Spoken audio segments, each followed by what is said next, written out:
Bonjour à tous.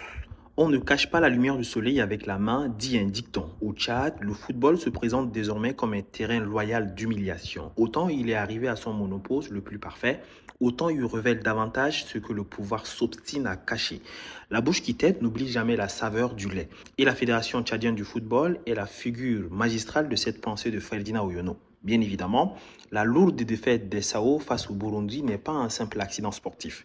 Elle est le miroir brutal d'un pays où rien ne fonctionne normalement, où l'improvisation a remplacé la vision et où la politique, la plus mauvaise et la plus sale, a fini par contaminer même un stade de football. En effet, ce revers n'est pas celui des joueurs, il est celui d'un système délétère, austère au progrès et au changement.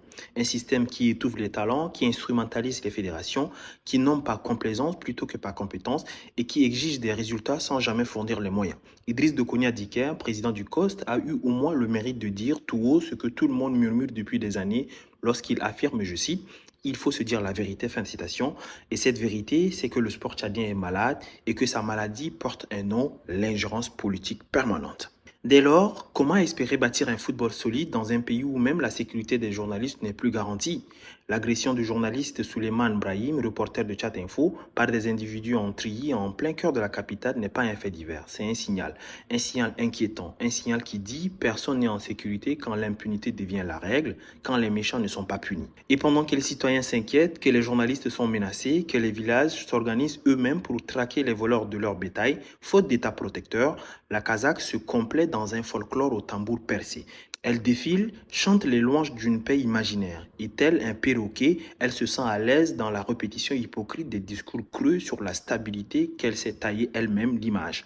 La question que tout citoyen lambda peut se poser est la suivante. Quelle paix? La paix de façade, celle qu'on brandit sur les podiums pendant que les armes circulent, que les gangs prospèrent, que les tensions communautaires s'enveniment, que la liberté se réduise? La paix slogan, la paix propagande, la paix mascarade. En tout cas, le contraste est saisissant. Alors que les villages entiers du Guéra doivent s'organiser eux-mêmes pour défendre leurs troupeaux, le gouvernement annonce fièrement l'envoi de plus de 500 policiers et gendarmes en Haïti.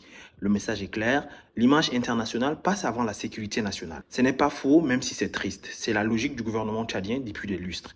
Un pays où les institutions sont fragiles ne peut avoir un football fort. Un pays où les journalistes sont agressés ne peut avoir un débat public sain.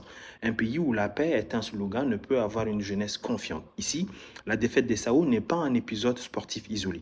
C'est le symptôme d'un État qui démissionne de sa mission régalienne. C'est le reflet d'un État qui zappe l'action au détriment des discours creux et des mobilisations téléguidées. Il faut désormais reconstruire le football, reconstruire la sécurité, reconstruire la paix, la vraie, celle qui se vit dans les cœurs et non sur les lèvres, rétablir la confiance.